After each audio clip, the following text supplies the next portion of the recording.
From Sacred Heart University in Fairfield, Connecticut, this is The Pulse. Hello, my name is Gino Ganello. And I'm Victoria Saporito. Thanks for joining us. Before we begin, let's start off with In the News. In international news, this morning, constant aftershocks of two major quakes occurred in central Italy. Many buildings were damaged, parts of an Italian cultural heritage shattered, but no lives were lost. This occurring only 2 months after the tragic earthquakes of last August. In today's sports, as of this writing, the Chicago Cubs claimed their first World Series win in 71 years against the Cleveland Indians, evening up the series 1-1. By the next episode of The Pulse, we'll have a world champion. On the campaign trail today, Hillary Clinton is in California wrapping up her 2-day trip before she heads to Florida this weekend. Donald Trump is in Ohio, where the race is extremely tight. For more on politics, here's Victoria. With the upcoming presidential election just days away, here's what the shoe community thinks about this year's race to the Oval Office. Patrick Scanlon has our report. In a year that has seen the city of Cleveland win its first ever NBA championship and the Chicago Cubs make the World Series for the first time in 71 years, nothing can top the surprises dealt by this year's presidential election. Virtually every political pundit has said that this election has been the craziest of recent years. Issues have been overshadowed by mudslinging, with each candidate trying to bring down their opponent. College students were a key factor in President Obama's victory in 2008, so we wanted to find out the reaction of Sacred Heart students, most of whom are voting in their very first presidential election. Do you think these two candidates, Hillary Clinton and Donald Trump, are qualified enough to run for the President of the United States? Absolutely do not. Could you elaborate and explain why? What's your reasoning? My reasoning for it is just because they are two candidates that don't know enough in the political system and have been proven numerous amount of times about how they are about to fail in president or as going to be a president. Obviously, having served as Secretary of State, I think Clinton could bring a lot to the table in terms of like foreign policy relations. And then obviously Donald Trump, has built a franchise and a lot of successful businesses. So I think he could really bring a lot in terms of, reforming the tax code and addressing our economy and those issues. I don't think, at this point, I don't really know which is more qualified over the other just because they have such different backgrounds. But I guess we'll see what happens. Do you think age is a factor in this presidential election? I think age with anything does determine something. I think if someone's younger, they have a better understanding of where the younger generation is coming from. People who are older really have that old mentality and don't really understand the younger generation. I think so, because they are up there. They're both around 70 and they already have health issues. Hillary was sick. So if you're in office, that's not really good. Right. If you're that old. Have you ever voted before? I have voted in the primary, but I haven't voted in a general election. So this is going to be my first time voting in a general election. I'm so excited about it. No, I've actually never voted before. I'm actually not registered either. And the two candidates that we have, I probably am not going to vote. If I do, I'm probably going to vote for a third party or something like that. Do you think this election will ever deter you from voting again in the near future? I don't think so, because especially this election, I see how important it is for everybody to vote, because if you don't, then you're just going to screw yourself, because everybody has to put their own opinions out there, and if you don't vote, then don't complain on who wins. Based on the candidates that we have, yeah, because I really don't agree with what they stand for. And I think that we really should have a president who really reflects us, younger generations, since we are the ones voting for our country and stuff like that. In recent elections, the college demographic has played significant impact on who the next president of the United States will be. The question is, will the millennials go out and vote this year? With only 2 weeks away from the big day, we'll just have to hold on, wait and see until the actual results come in. I'm Pat Scanlon, reporting for The Pulse. Thanks, Patrick. Coming up after the break, we'll take a look at an event bringing students and the fall season together.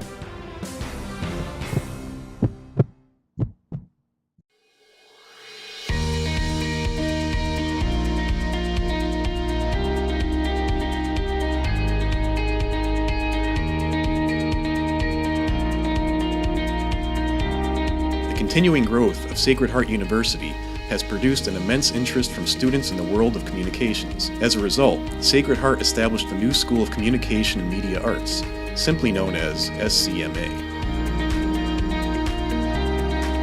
The school is located in the newly built state-of-the-art Martiri Business and Communications Center. The School of Communication and Media Arts is professional, diverse, inspiring, innovative, distinctive, unique, high-tech, and a family.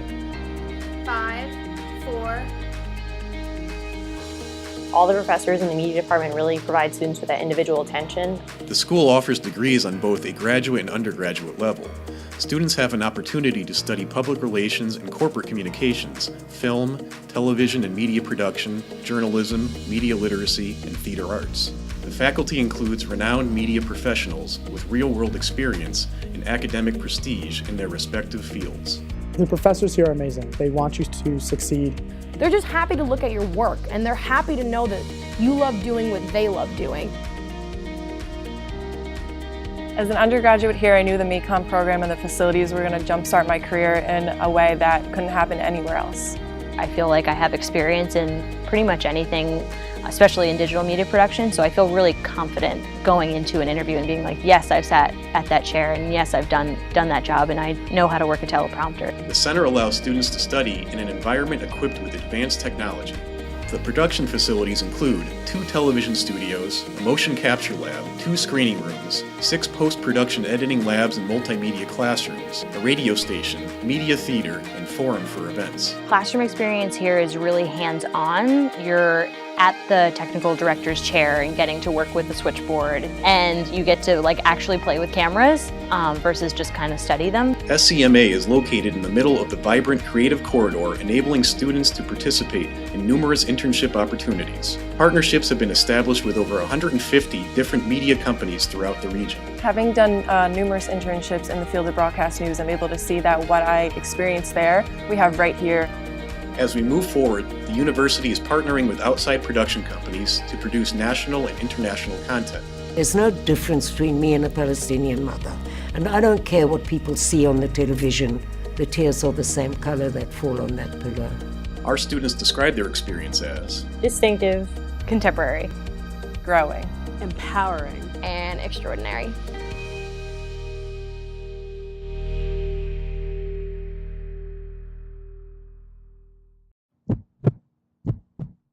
Welcome back. Fall Fest has become a very popular event for the students and staff on Sacred Heart University's campus.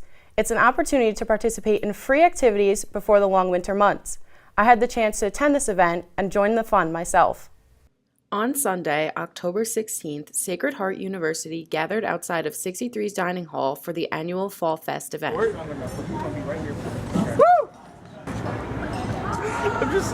it. It's so much fun. We make candy apples. So much fun. Fall Fest features plenty of activities for friends to participate in, such as bouncy house races,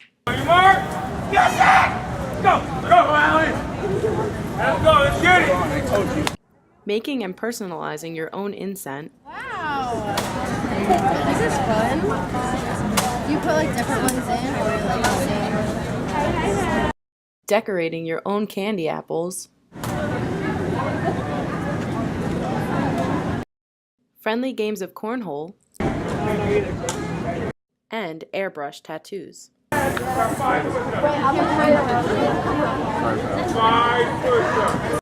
Hearts United hosted their Push-Ups for PT fundraiser in an effort to give back and thank active duty and veteran military personnel for their services. The club also teamed up with Sacred Heart's Exercise Science and Pre-Physical Therapy clubs to raise money for the Coast Guard Academy's physical therapy clinic in New London, Connecticut. The premise of this fundraiser was for people to come and challenge their friends to do push-ups, each worth 25 cents. One of the many reasons why Fall Fest has become so popular is that all the event tables and food trucks are free of charge.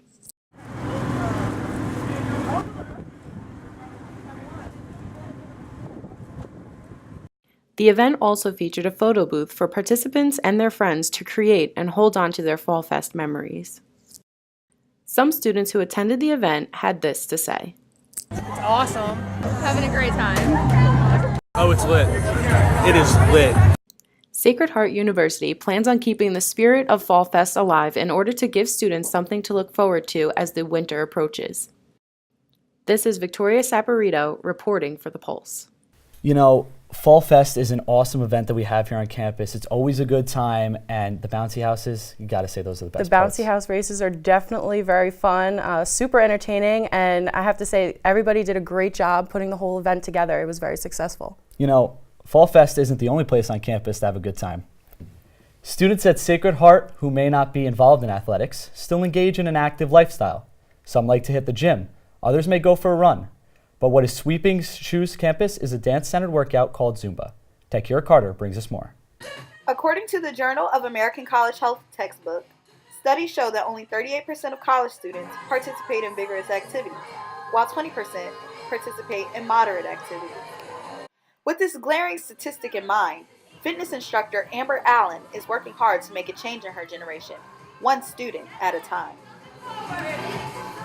Hey guys, my name is Amber Allen and I am a group fitness instructor here at SHU. I've actually been working here for about 6 years and I've taught all different classes from Zumba, cardio blast class to 45-minute classes and everything in between. Zumba is an aerobic fitness program that has been around since the 1990s. It not only helps burn calories, but it is also a fun way to do so. I've been doing Zumba for about 3 years now and at Sacred Heart, and the program has been truly amazing how it's been growing and expanding, and it's so nice having friends doing it with, and Amber's a great instructor. Hi, I'm Kimberly Durando. I'm a freshman, and I just started Zumba a few weeks ago when I came to Sacred Heart. I really love it. Amber's great, and it's a really great way to relax at the end of the day. I'm going to tell you, we have a lot of students that come to group fitness classes because when they come to the gym they get unmotivated and they really don't have the energy to push themselves. But in group fitness, the energy is always up in the room. We have students kind of making noise and pushing each other, and it's really encouraging. It's also a great way of bonding with your roommates and other friends on campus here, so it's a lot of fun. And then I brought my 2 roommates, and now we do it every week together. It's a roomie thing. I really enjoyed today. She brought out a lot of energy in all of us, and it was really fun and exciting. Amber knows that if she can keep that excitement up, she'll be contributing in a positive way to the health of her generation, one student at a time. I'm Takira Carter, reporting for The Pulse. Stay tuned. We'll be right back.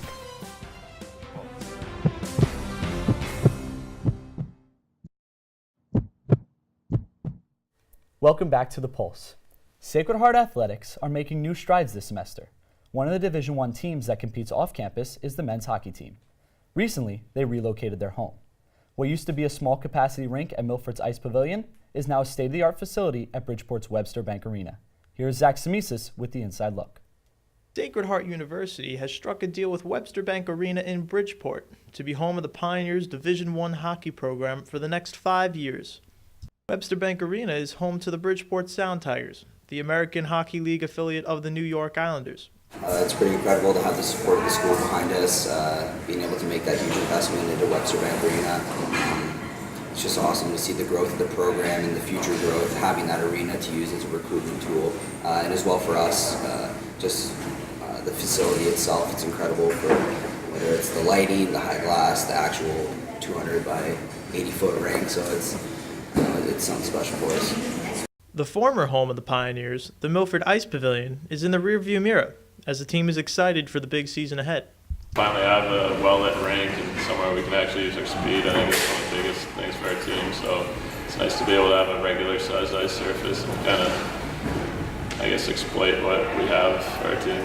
The rink, and obviously we now kind of feel more professional, and we have more people coming to the games already, and like you said, having the signs there, and just the whole pregame aspect, having all the people at the rink that are working there, and it definitely makes it feel a lot more important, and that people are actually starting to care a little bit more about our program, which obviously is going to help us in the long run.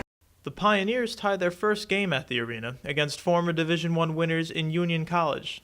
The team is feeling the pressure to perform coming into the season. I think that obviously there's a lot of pressure on us to succeed this year, and the investment that's put into us for Webster Bank, and I think the best way for us to show our appreciation for that is to continue to win and continue to build the program, and having a big winning season to start us off at Webster Bank would be huge for us. All intentions are on a chance at a storybook inaugural season and a possible championship. We have a lot of returning players, seniors, I think we have 10 of them. And our freshman class is very skilled this year. They're already helping us put up points in the first few games. So I'm going to say that obviously we want to win an Atlantic Hockey Championship. Going to the NCAA tournament would be unbelievable. So I think that's the goal there, and try to go from there and then go for the fourth. For the Pioneers Icemen, this season has a common theme. The best one I can do is hard and heavy. I think that's the motto for the year. Hard and heavy, baby. This team, hard and heavy. From Sacred Heart University, this is Zach Samisis reporting for The Pulse. Thanks, Zach. Sacred Heart's golf team kicked off their season with a big win. With more on the story, we send you over to Laura Vero. I had the opportunity to meet up with senior golfer AJ Correa and the Division I Sacred Heart University golf team after their first ever Shoe Open tournament. That gave me the chance to see the technique behind each stroke and learn the stories behind each player. On October 17th, the women and men Division I golf teams held a tournament at Sacred Heart University's newly owned Great River Golf Course. For the first time ever, the Sacred Heart women's and men's golf teams took home the winning title at the same weekend event. With the university purchasing the golf course, we took the opportunity to host our first ever men's two-day event, it was a big success. Though this was a big success for Sacred Heart's growing golf program, it was an even bigger personal victory for senior golfer AJ Correa, who had put in overtime working at the course just to play here. I wasn't always a golfer. I was a gymnast for the longest time. I was trying to get to the Olympics, was training Junior Olympics and everything. I actually hurt myself. I had reconstructive knee surgery. I sprained my back and I had like a pinched nerve in my neck to the point where like I couldn't compete anymore. So I had to find my next favorite sport, which I didn't find for a few years. And it wasn't until I found golf when I completely just fell in love with the game. That was my end of my junior year. Going into my senior year summer, and I watched Rory McIlroy win the US Open in 2011. That really just inspired me. That just happened to be on the US Open. I literally did some research after that. I was like, wow, he's only like 20-something years old. He's so young. And then I found out that there's people like Ricky Fowler and Bud Cauley. They're such young athletes on this tour that I was like, hey, why can't I do that? I'm young. I have a great background in gymnastics. I'm strong. Let's do it. So I started practicing every single day, and that's when my parents knew. They were just like, you know what? Let's send him to this golf academy down in South Carolina and see where he can go with it. I worked my butt off down there, and it was worth every penny because I got a golf scholarship to Sacred Heart. I've had AJ for, he's a senior, so he's been on the team for 3.5 years, and he's been a big part of the program. He's played in countless events, and he's been a positive impact on the team. He's a really nice guy, stand-up guy, and he brings a lot of fun to the team in practice and tournaments like that. We always look forward to playing with him. Correa may have had a positive impact on his team's morale and scores, but being a part of Sacred Heart's team has positively impacted him as well. It's really changed me in the last 4 years because, the team, it's such a little team. It's 9 people. You see them every single day. You grow this huge family inside ourselves, which is small, but the love for one another is just so great. And it's such a family oriented program. So I have a lot of respect for everyone on the team. Correa worked hard to elevate his game to Division I standards following his post-grad year.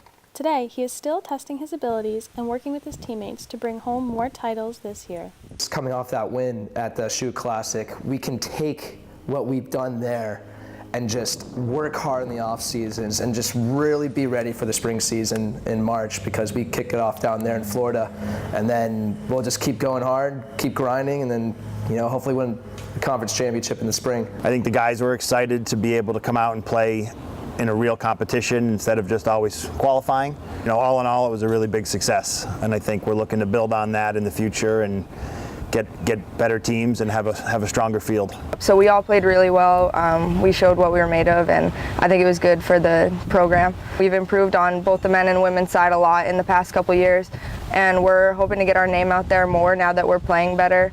So hopefully we have our shoe spring invite, so maybe some people can come out and watch that. My whole life I've always been doubting the doubters and just believing in myself. And that's exactly why I'm in the position I am now. I'm leading this team to our first ever conference championship in the last 4 years. Came off a great win, and you know, we are looking so good right now. This is Laura Vero reporting for The Pulse. You know, that's a truly inspiring story. I actually know AJ personally, and I never knew he was a gymnast. Yeah, who knew gymnasts can play golf? I think I'll stick to volleyball. And that's all the news we have for now. I'm Gino Ganello. And I'm Victoria Saporito. Thanks for watching. We'll see you next time on The Pulse.